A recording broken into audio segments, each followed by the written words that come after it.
on, you boys and girls? Thanks for tuning into the show. You know how much I love you, how much I appreciate you. Do me a favor, share the show, text it out to a friend, share it to your social media. Heart bubbles to all of you. Do me a favor, also hit subscribe. Subscribe to the show, share it out. I'm getting back in my routine, people. Thank you so much for all that supported me. I went through a rough time. I want to cover that, and then I want to get into today's show. My daughter was very, very sick for an unusually long time. And so we took her to the doctor. They said originally it was just flu A. I don't really know the differences between these flus, but it was flu A. And then her fever still lingered. So she had a fever for like over a week. And so then, why do I look so short today? I feel like I should be sitting on a phone book. So we took her back to the doctor. Doctor did blood work. And then the doctor, you got to put this in perspective too. My daughter, completely lethargic, not eating, nothing but just kind of sleeping once in a while, raising her like crusty little head and then kind of going right back out. You know, and so that's important to understand, because then when we get the message from the doctor says you cannot expose her to anyone. She is quarantined, no school, no cheer, no nothing, no one coming into the house. She's on lockdown. Her white blood cell count is very, very low, dangerously low. And she said the word leukemia. She said, now, she didn't say she had leukemia. I want to make that extremely clear. I want to make sure I'm presenting this appropriately. But she said her white cell blood count is dangerously low. We need to test her for leukemia in a few days. So that was scary. I went into that in the last episode, so I'm not going to rehash that. But we went back. Now, I also will say, again, perspective. My daughter lethargic, not moving, not eating, just laying on the couch, most of the time just sleeping. So it was a little scary, especially when you hear those words. And on the same day that I heard the possible, like they're going to test for leukemia, the same day I'm going to work, I tell my daughter, do you need anything before I leave? And she said, just a hug from you, Dad. About 10 minutes before that, I just heard about the leukemia thing. So I, of course, tried to be strong, but tears were flowing. She said, why are you crying, Dad? And I said that, and part of it was true. I said, those were just sweet words. I really need to hear from my baby girl, you know. But okay, now fast forward, think not the next day, I don't think, but the next day, all of a sudden my daughter's fever breaks. Good sign, right? She had a fever for like over a week, and then all of a sudden the fever breaks. And after we take her to get the second round of blood work, and we're waiting for the results now. So we have to wait. Am I explaining this? No, I didn't explain it properly. Fever breaks. Then we go back to the doctor, to the hospital for the blood work. Now I'm saying it right. And the doctor said, how's she doing? Before we do the second round of blood work. And I said, we said, she seems fine. Like, she's laughing again. She's got a little bit of life in her again. The fever's gone. The doctor said those are all really good signs. We still want to test her white blood cell count, make sure the blood cell count is rising. If it's going down, that's bad news. If it's going up even a little bit at this point, because it's going to take a bit to recoup, she said that's a good sign. So we did the blood work. The next day, the doctor, and by the way too, she waited later in the day. I thought she was going to get to us right in the morning. It was like, afternoon, like 1-ish maybe. We get the word, my daughter's all clear. Definitely doesn't have leukemia. Her white blood cell count is rising. She's good to go. Oh man, I tell you, those few days, it's putting things in perspective. When you hear the word leukemia and she's on the couch lethargic for a week, not moving, only sleeping and not eating, and then you hear that word, that's scared me to no end. I couldn't tell you how scared I was, but at the same time, I want to make it very clear. I had a lot of good prayer warriors out there for me. I was praying. I remained faithful. I told everyone, some of you may have been the receiving end of this, where I said, I'm confident we're going to get a good report back. Like, she's going to be fine. And I believed it too in my heart. I wasn't just saying it to say it. I believed it. I think she's going to be fine. I do. I think. Oh, and by the way, you know what the blood work showed us? This says a lot too. she not only had the flu, she had mono and she had pneumonia all at once. 10-year-old little girl. She got hit pretty hard. So of course her white blood cell count was low, and those were the reasons why, but not leukemia. That's great news. So I am very, very happy to hear that. Praise the Lord. Thank you all who prayed. You know what I've been doing lately? I like to share what I do, and because I'm constantly, I think this is so important, people. I think we should constantly be seeking and taking action on constantly improving our lives. This is a never ending story if you're doing it right. Now, if you're the type of person, you're just gonna wake up, go to work, come home, lay on the couch, eat potato chips, go to bed, wake up, go to work, come home, lay on the couch, eat potato chips, wake up, go to work.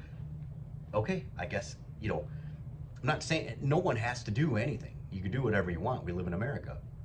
And right now, America's free and it better remain free. So, but I think if you're a person of purpose, you have to be the type of person where this story never ends. There's never a final chapter. And I mean, obviously the book closes, but what I mean is while you're alive, you're constantly learning new things. You're constantly seeking new things. You're constantly putting yourself out there, trying new things. As an example, I don't know if I'm gonna get my CDL, although I passed the written test. And the reason I'm saying this is it's related to this. And for those who pay attention and listen, I had a tough time at work. I've been here for 22 years at my job, and COVID, slowed things down a bit. But ironically, I'm telling you, the Lord works in mysterious ways, and if you're faithful, things will always work out. So I started pursuing, I might have to go, I was a truck driver in the Army. Maybe I should get my CDL. So I started studying for my CDL. I passed the written test. And then I started studying the inspection test, to actually take the driving test. The only thing, I'll put it this way. You have to take the written test, then you have to take a physical, which I know I'll pass. Once you pass the written test, pass your physical, then you immediately get your permit. Once you have your permit, you just have to take the driven test, the driving test, and which includes an inspection. I watch these videos over and over every day. I commit to it, and I'm telling you, I know I could pass the test right now. I haven't taken it yet. I haven't had time to take it because, ironically, the BMV or DMV, depending on where you live, is closed on the same days that I'm off. Now, I can take a day off. I will take a day off to take the test, but I'm ready. I know I could pass it in my sleep. I do it sometimes while I'm going to sleep. I go over all the things I have to inspect and go over.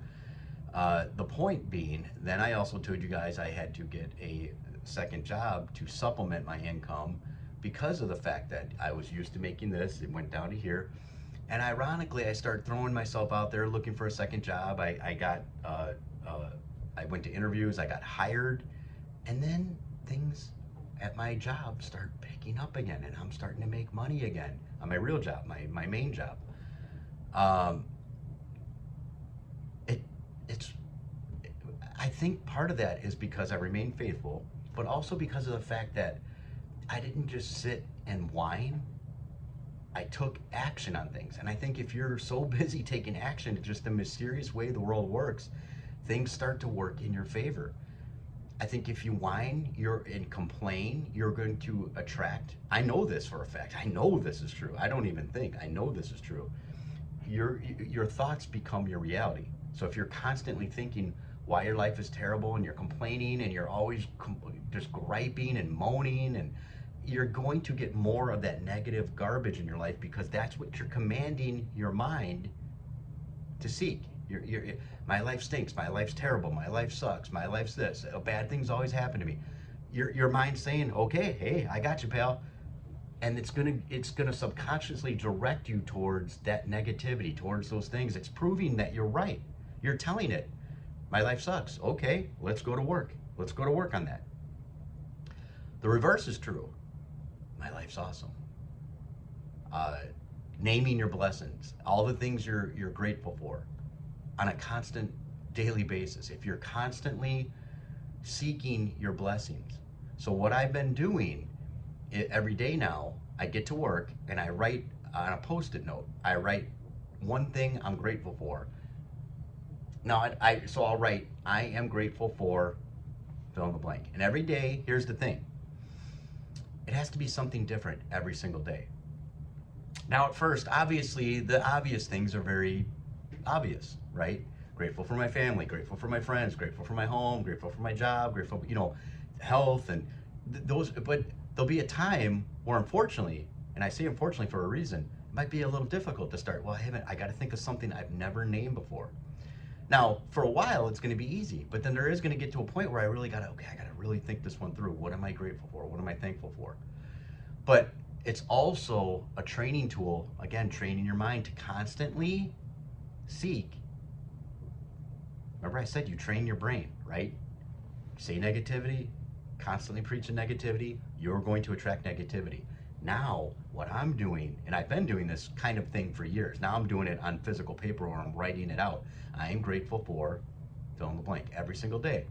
Now, I'm training my brain to look for gratitudes. Look for things that I'm grateful for. Look around how blessed I am, so I can attract more of those things. You have to be in a constant state of self improvement. Always be working towards something. Don't just wither and die. We've all heard it. People retire, 2 years later they die. We've heard those types of things. But if you're constantly working on something, working on yourself, working towards something, setting goals, I mean, think about it.